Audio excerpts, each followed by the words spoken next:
I'm Sabeen. I'm Heyab. I'm Maddie. And I'm Fayth, and I'd like to introduce you to Lemeria.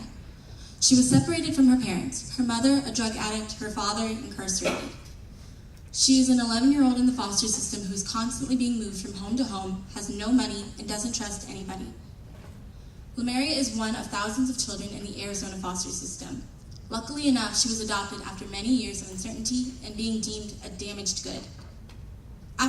If she had not been adopted, however, Lemeria would have likely turned out like the other foster youth, who at the age of 18 age out of the system and enter the world lacking the skills they would have obtained in a proper home. One of her friends, Allison, aging out of the system, is alone and again entering the world without proper skills she would have obtained in a normal home. Because of this,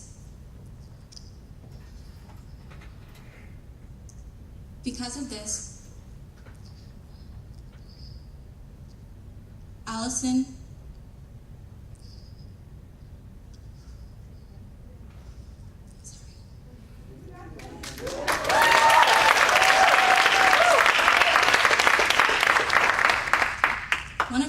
Allison is alone and entering the world lacking the skills she would have obtained in a proper home.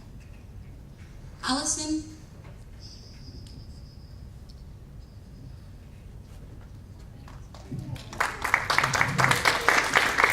Like Allison, nearly 1,000 kids age out of the foster care system in Arizona each year with little to no knowledge of how to survive on their own.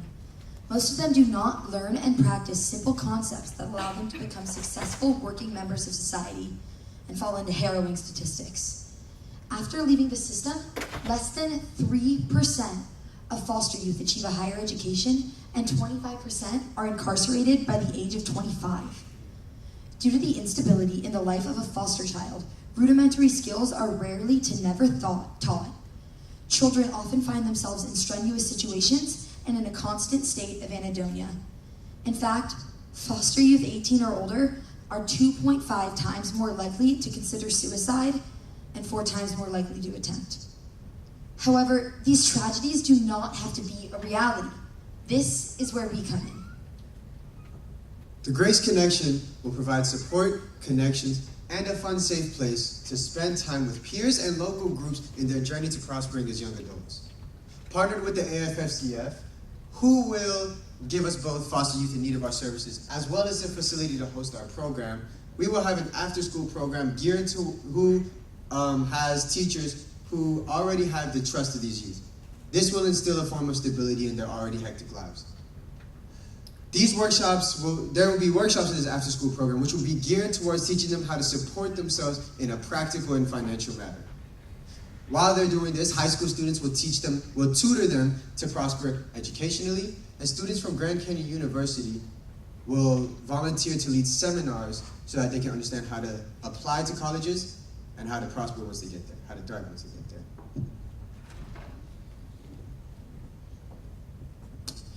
We are hoping to partner with the Compassion Project. And with that, based in Sacramento, California, they are also planning to expand to Phoenix, Arizona, which is our target location. They focused on aged out foster youth, which is exactly, and their education, which is exactly where we're hoping to go with our program. Initially, we understand that many kids want to have fun and at first don't see the original benefits of career skills.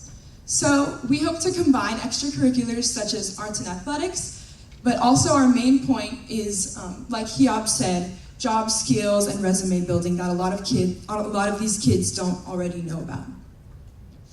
We want our program to be individualized. We understand that each kid cannot be categorized into a group, and each one of them has dealt with different things that make them an individual.